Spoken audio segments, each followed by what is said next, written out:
everyone, and now we will proceed in our discussion. So now let's have the examples on how to find the coordinates of foci, vertices, and covertices of our ellipse. Okay, like for example in this one, give the coordinates of this equation, x squared over 25 plus y squared over 9 equals 1. Okay, let's find the coordinates of the foci, vertices, and also the covertices. Now, before we proceed, take note that the standard equation of the ellipse is, what's the standard equation? So, it's very important na ma-memorize. No, dili lang familiarize, but ma-memorize na to ang standard equation ni parabola, ni circle, also ni ellipse. Okay, we have this one.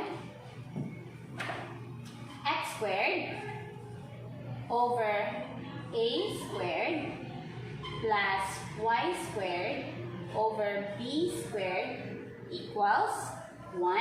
Okay, this is our standard equation where a is always greater than b. Okay, now in finding the foci, saan man nato pagpangita si foci, saan nato pagpangita si vertices, and saan nato pagpangita si covertices. Okay, let's have first the value. Okay, locate na to ha. This is our a squared. This is our b squared. Okay, this is our a squared, and this is the b squared. Therefore, if a squared is 25, then finding the a, square root na nato siya.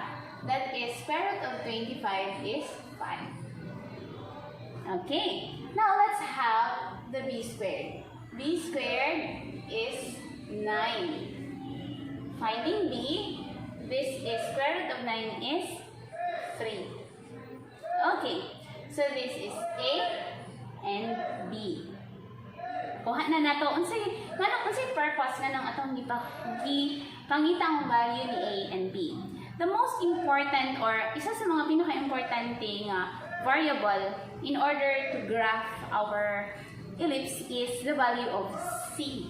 Okay, c is just equal to, in our previous discussion, c is equal to the square root of, sama na siya, a squared minus b squared.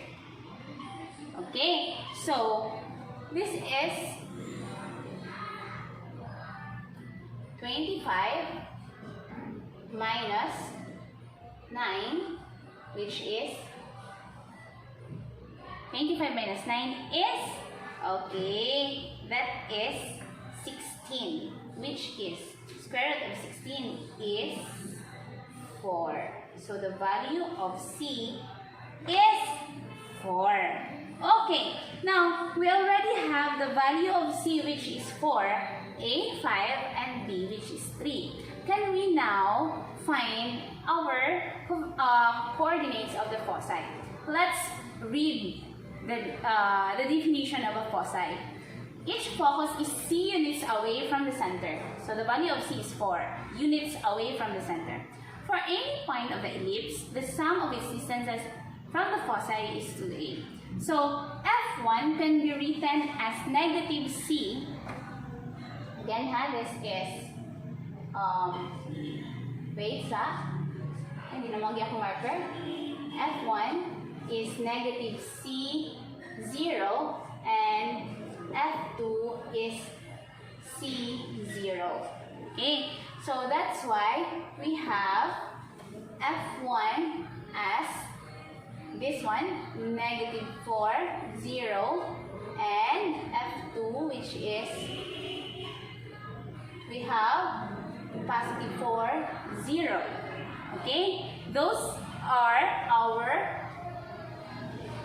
foci. Okay, so F1 and F2. Next is our vertices. Our vertices, if our value of y is 0, so if this is 0, then we have V1. If our y is 0, V2. Again, if our y is 0, then the value of x is equal to positive and negative a. Okay, read again, or please watch again our last video in order to review our definition of the vertices, or please tanawa usab ang inyong handouts. Okay, so since this is negative x and positive x, so negative or positive x, which is equal to, okay, so for the vertices, we x equals positive or negative a, so this is 5, okay, and negative 5.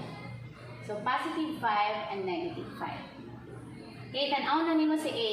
Si A ug si vertices, mo na siya. For the vertices, let's have variable A. For the covertices, let's have variable B. Okay, so for the covertices, we have W as our variable, W.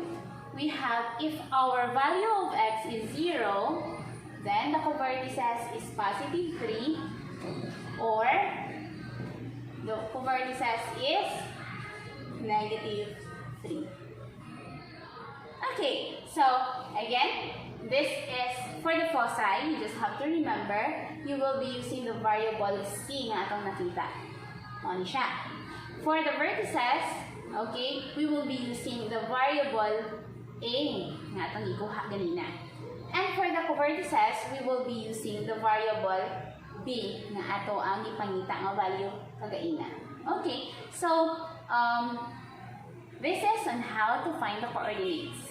Now let's graph. Okay, let's proceed to the graph. If this is our Cartesian plane, okay, so this is our center 0. We have 1, 2, 3, 4. 1, 2, 3, 4.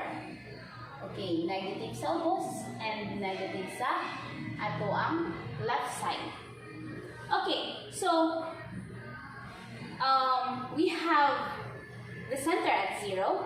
We have the foci, negative 4, 4, 0, negative 4, 0. This one here, our foci. 4, 0, here. Okay, this is F2, and this is F1. Now let's have the vertices. We have 5, 0, and negative 5, 0. So, negative 4, we have negative 5, and we have positive 5. So, naandari ato ang vertices. So, this is V1 and V2. Okay, now let's have our covertices. So, covertices is in the y-axis since naa siya 0, 3, and 0, negative 3. This is 3 and negative 3. Okay, so kompleto na ang atong points which we can use in order to form our graph. Make sure if I have seen some of the outputs last school year. So, ang uban kay mo ana ram straight line, okay, then we cannot form an ellipse. So, make sure na ellipse pud ang atong ma-form in connecting our points. So, in connecting our points, then therefore we have, okay, sorry kayo kung dili kayo siya, perfect ellipse.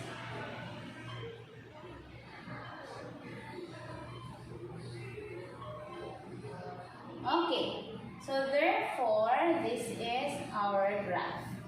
So, ellipse ni siya guys, human error lang gid ning ato ang paano, pasensya lang gid, pasensya. Okay, so again, make sure that in graphing the ellipse, dili na siya straight line ha ang pag-connect ato ang points. Okay, so this is our first example on how to find the coordinates for the foci, vertices, and covertices. I hope you understand. Thank you.